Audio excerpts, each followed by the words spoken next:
head and parent of the third branch of government, the judiciary, the main proponent of and the huge inspiration behind the Strategic Plan for Judicial Innovations, or SPJI 2022 to 2027, which includes, among many judicial innovations, the drafting, approval, and finally, the launch of the Code of Professional Responsibility and Accountability, or CIPRA.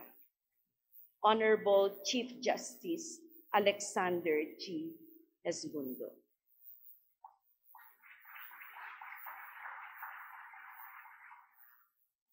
Retired Chief Justice and Executive Secretary, Honorable Lucas P.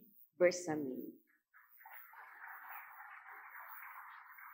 who will always be a parent of the Supreme Court and the entire judiciary, and in loco parentis of the entire country. Honorable Secretary of Justice, Jesus Crispin Remulla.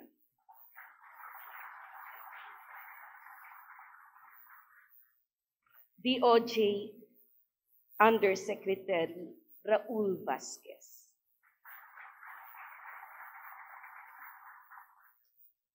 The second parent of the judiciary and the main author of the new lawyer's oath in the CIPRA, Honorable Senior Associate Justice Marvic Mario Victor F. Leonen.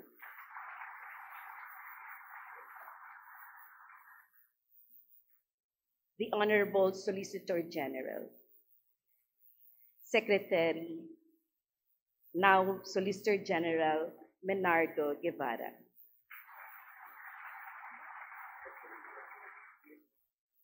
Though he is not physically present today because he is so busy with finalizing the details for tomorrow's release of the bar results,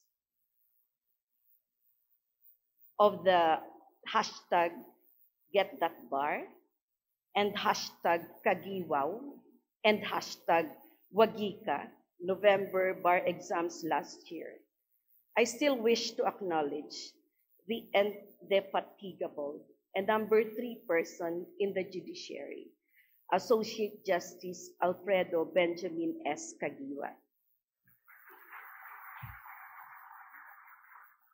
The innovative chair of this year's bar exam with unofficial hashtags, Barspiration and hashtag Hernando Do It Bar, Hernando It Bar. Associate Justice Ramon Paul L. Hernando.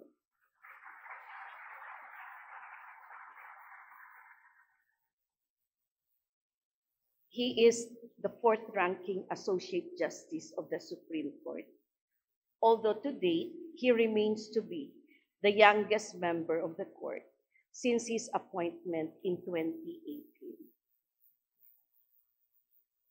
I'm not referring to Associate Justice Henry. I'm still referring Associate Justice Ramon Paul Hernandez. So, Associate Justice Henry John Paul B. Associate Justice Bill B. Associate Justice Mario B. Associate Justice L.A. One of the hardworking vice subcommittee of the Code of Professional. Associate Justice Step Y. Law. Associate Justice Midas Marquez. Associate Justice Antonio Co. Jr. and my female twin and one of the 2 energy and brilliant vice chairs, the committee Associate Maria Enad.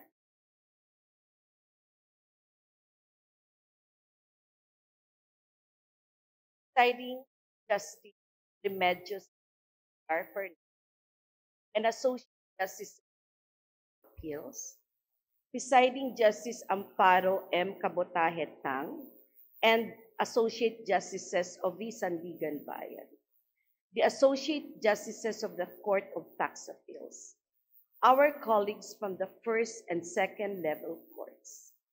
Please allow me to say this: once a colleague, always a colleague, even after one has retired from the judiciary. The Honorable Chairperson, retired Supreme Court Justice Romeo Callejo, and First Regular Member Justice Cecinando Villon, and other members of the Judicial Integrity Board. Honorable members of the Judicial and Bar Council, Secretary Jesus Crispin C. Remulla, we acknowledge you again, and Professor Lisauro H. Firme. Honorable Vice Chair of the Philippine Judicial Academy, retired Supreme Court Justice Mariano C. del Castillo, and I saw the chairperson actually, or the Chancellor of the Philippine Judicial Academy, retired Supreme Court Justice Rory D. Carandang. I saw her arrive, yes. There she is. And other officials of PhilJA, Court Administrator Raul Villanueva, and officials of the Supreme Court, our ever-reliable, generous, and supportive development partners, the European Union through the Governance in Justice Program, the Australian government through the Asia Foundation, and the United Nations Office on Drugs and Crime. With us today are Mr. Alexander O'Hara, Embassy Second Secretary for Politics, Australian Embassy in the Philippines, Mr. Olivier George Lurme, Senior Resident Policy Advisor, United Nations Office on Drugs and Crimes, and Attorney Hector Soliman, Senior Advisor Access to Justice, European Union Governance in Justice Program. I also saw earlier Attorney Carol Mercado of GoJust. The brilliant and hardworking members of the Technical Working Group of the Subcommittee for the Revision of the Code of Professional Responsibility, and our efficient members of the Secretariat. Our brethren from the Integrated Bar of the Philippines, led by our good friend President Bert Estrada. Our brethren from the different government agencies, leaders, and members of the academe and various law schools here with us today, represented by PULSE President Dean Jemmy Lito Festin, and our brethren in the private sector, our friends from the various civil service organizations, everyone present with us this morning, in person and online, everyone who's helping organize and secure this event, and the attendees, most especially our honored guests, powerful women and gentlemen, good morning. Chief Justice Jesmundo, Senior Associate Justice Leonen, the Associate Justices of the Supreme Court, as well as the members of the Subcommittee on the Revision of the Code of Professional Responsibility, receive all of you today with the warmest welcome and sincerest gratitude. You have been with us every step of the way, from the launch of the proposed Code of Professional Responsibility and Accountability in Cebu City, September of last year, until now, during the launch of the approved CIPRA itself. Indeed, the CIPRA would not be as transformative and revolutionary without your valued ideas, inputs, and comments. Today, we proudly present to you our esteemed stakeholders and brethren, the culmination of all our efforts and collective genius, the final draft of the CIPRA, our so-called book of life to govern lawyers with ethics and lawyers of conscience. Allow me, though, to sound together with my congratulations another clarion call to all those here today. As co-authors of this code, I believe we are one in interest to not let the new CIPRA be nothing but a memento of ideals. From the beginning, the CIPRA was set to revolutionize 34 years of status quo in the legal profession. Now is not time to renege on this mission. Just as we stood united in crafting this new code of professional ethics, let us again unite to give life to its provisions and together protect and uphold the dignity and nobility of our shared profession. As you may know, the court is currently in the middle of a great reformation to deliver responsive, timely, and accessible justice to the Filipino people through the Strategic Plan for Judicial Innovations 2022 to 2027. By 2027, we aim to see three major outcomes in the judiciary: efficiency, innovation, and access. But this vision is not for the courts and magistrates alone to realize. The revision of the Code of Professional Responsibility and Accountability was one of the initial projects under the SPJI, precisely because the court recognizes the indispensable role of lawyers in the pursuit of honest and effective justice.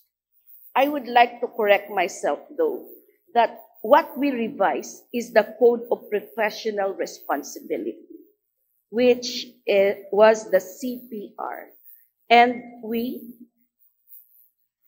crafted and approved the Code of Professional Responsibility and Accountability.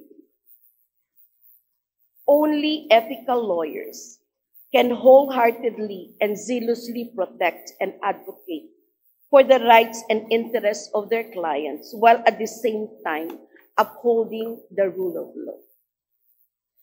Our brethren in the academy, you are our primary allies in forging lawyers to be lifetime trustees of truth, fairness, and justice.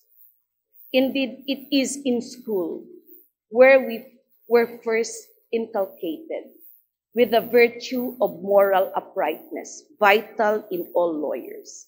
Because when we were in law school, we were never taught to be heartless, shrewd, corrupt, or anything bad.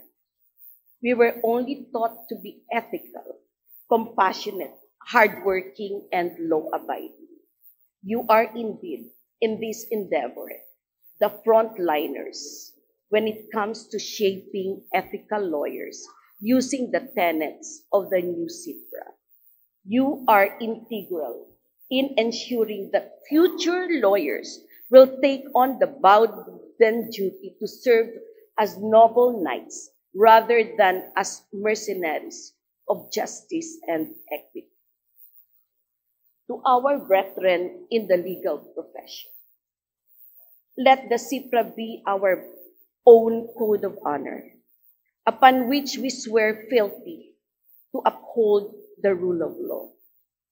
Let it serve as a constant reminder of our life choice to pursue a calling which demands us to be ethical, both in our professional and personal lives, whether in person or online. Throughout the 5 legs of the ethics caravan, I have been reiterating this one idea, and I now propound it once more, if only to stress further its great importance. When we chose to become lawyers, we did not just choose a profession or a career.